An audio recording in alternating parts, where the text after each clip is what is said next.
right, it is Saturday, November 9th, and here are the 5 best bets for the college basketball slate this Saturday. Again, college football usually takes over Saturday, but we are going to be doing some college basketball as well, like we are doing for the entire rest of the 2024 to 2025 college basketball season and the NBA season with that, again, daily predictions for college basketball and daily best bets. So if you do want to stay tuned to the channel, make sure to hit that subscribe button down below and leave a like, again, for the daily 5 best college basketball, or 10. Today we're doing 5 best bets with the college basketball slate. There's a lot of games, but there's 5 in particular that I do like for tonight. And folks, also go make sure to check out our NBA predictions posted an hour before this. So go make sure to check that one out on the channel as well as tomorrow. There's a big one, UFC 309 predictions. John Jones, the pound for pound best fighter in the world, John Jones, takes on Stipe Miocic for the UFC heavyweight championship, as well as our college football predictions are on the channel. If you want to see, again, the game's coming on later today. College football predictions are on the channel, as well as our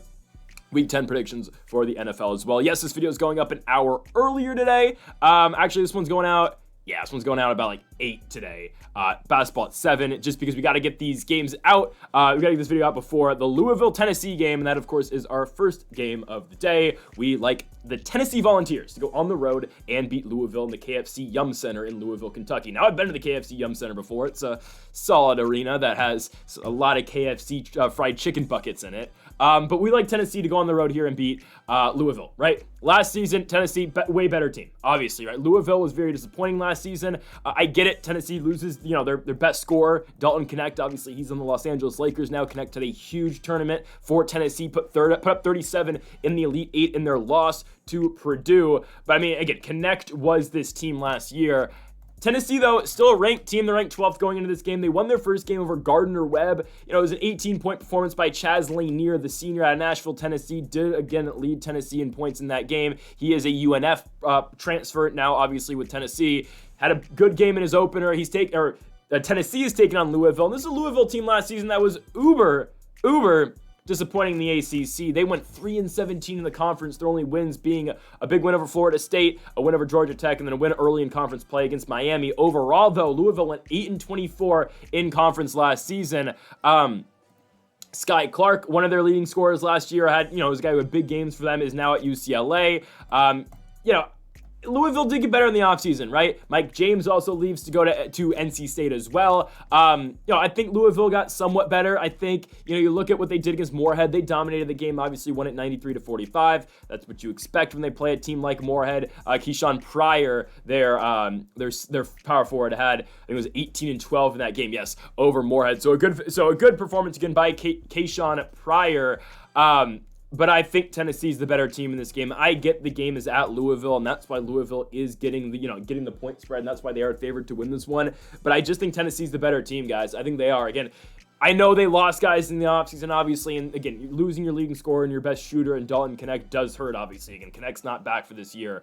But I do think Tennessee's the better team here. I do think they go on the road, and I do think they can beat Louisville. They're the better team. They were the better team last year. I still think they're the better team. And the only reason, again, why I think the Louisville Cardinal are favored to win this game is because the game is at Louisville. So give me Tennessee to go out there, pick up the victory, and obviously, again, they will cover the spread as well. Next up, we move on to a CUSA versus MAC game that we like here, and we like the buy low spot here on Toledo. Now, they are underdogs at Marshall, and yes, we're taking another road team, and maybe, again, we should stop taking the road squads, but I do like Toledo in this spot. They're 0-1, and they did lose at Troy by 10 points. That sucks, okay? But last season, Toledo was one of the better teams in the Mid-American Conference. They lost their first MAC tournament game against Kent State, a team that they just beat right before the conference tournament. It was rough. They beat Kent State twice in the regular season last year, and they move on to the MAC conference tournament, and they lose by 8 points in the first game that they play against Kent State. But the thing is, these two teams met last season. Close game. It was won by Toledo. 88-87 was the final. You got a big game out of the shooting guard for Toledo last year, and Tyler Cochran, he dropped, I believe, 30-something in that game, 33 points in that game for Toledo. Obviously, again, he is at Minnesota now. You look at Marshall, again, Marshall last year, just a mediocre team, 13-20. They did win a game in the Sun Belt tournament. excuse me if I said CUSA earlier. They did win a game in the Sun Belt tournament last year against Georgia State. Ended up getting eliminated by the James Madison Dukes in the Sun Belt tournament as well. So far this season, Marshall won their first game against Davis and Elkins. Guys, I didn't know that was a school. Okay? I didn't know that was a school. I just didn't.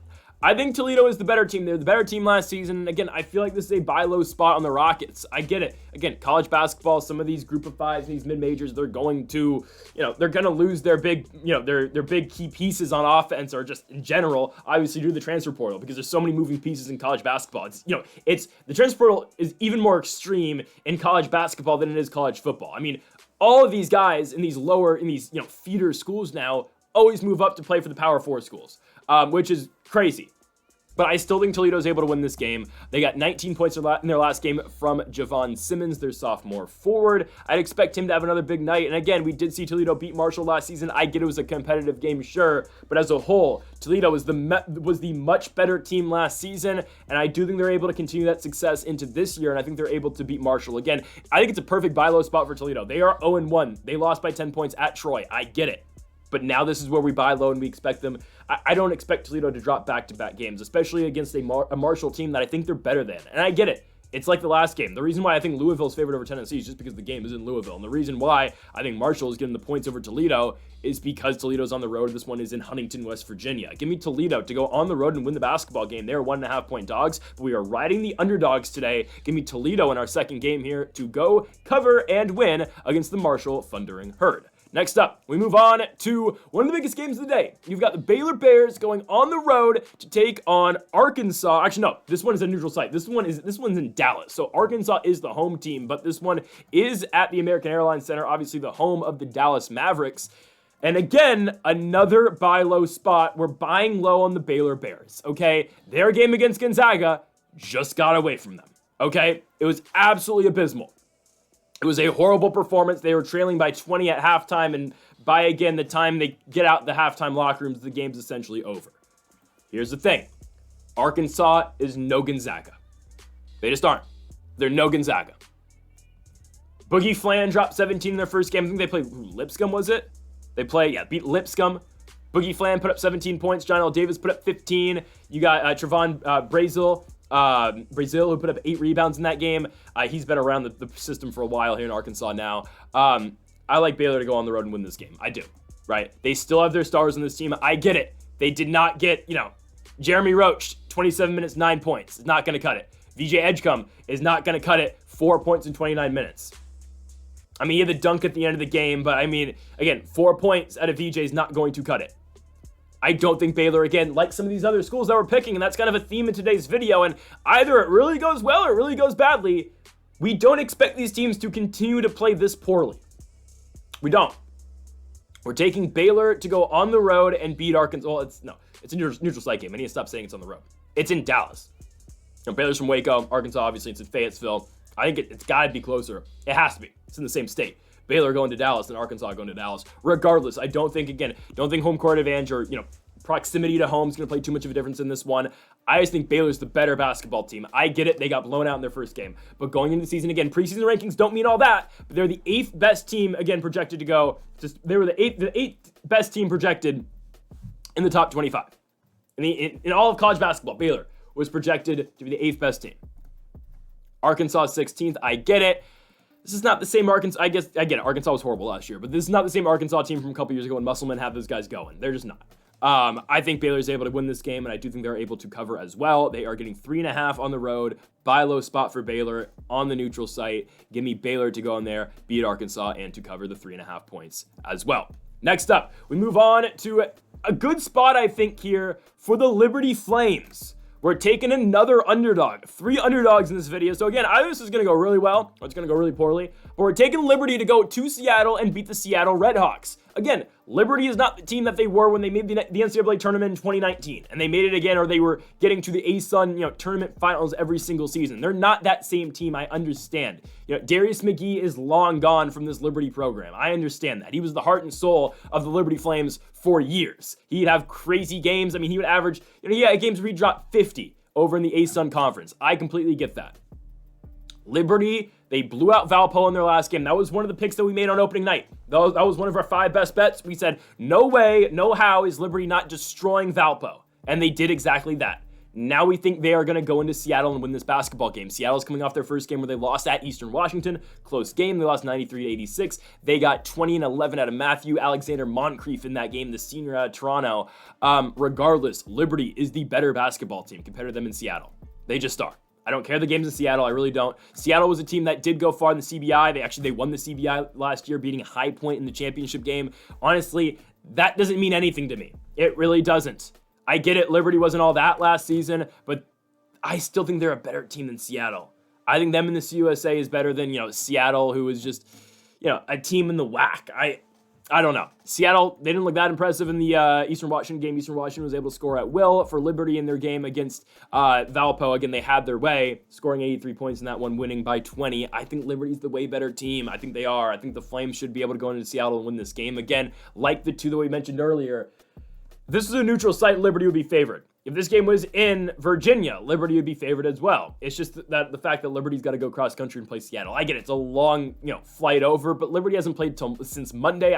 One has to assume that they've been in the Pacific Northwest, that they've been in Seattle for a while up until this point, and I would expect Liberty to go out there and beat the Seattle Redhawks in this one. Give me the Flames to win. They're dogs. They don't have to cover anything. We're taking the minus 105 underdogs, the Liberty Flames, to go out there and beat the Seattle Redhawks. We like Liberty again in this 4th best bet. As we go on to our final one, we've got the San Francisco Dons at home against the Boise State Broncos. We are taking San Francisco. It feels like another buy low spot.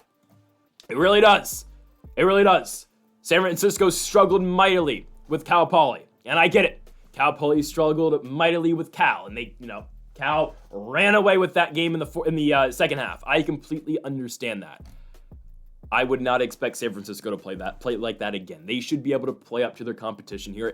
They are playing a good Boise State team. Don't get me wrong. Boise, they basically doubled Oakland's point total in their first game. They beat them 87-83, and I get it. Boise's a good school. They were a team that was in the first 4 last year. They lost to Colorado, a good Colorado team last year. At that, I watched Colorado in the first round when they played. Who did they play? They played. No. God, who did Colorado play in the first round? I was literally at the game. Oh my goodness, I'm blanking. They won. Was it Florida? Oh, this is bad. I'm forgetting. This is really bad. No, it was not Florida. I had a bunch of money on Colorado that game. I had a bunch of money on Eddie Lampkin. Who did they? It was Florida. Okay, yeah, it was 102-100. It was one of the best games, honestly, of the entire March Madness last year. Florida, Colorado, in Indiana. It was great. Regardless of that.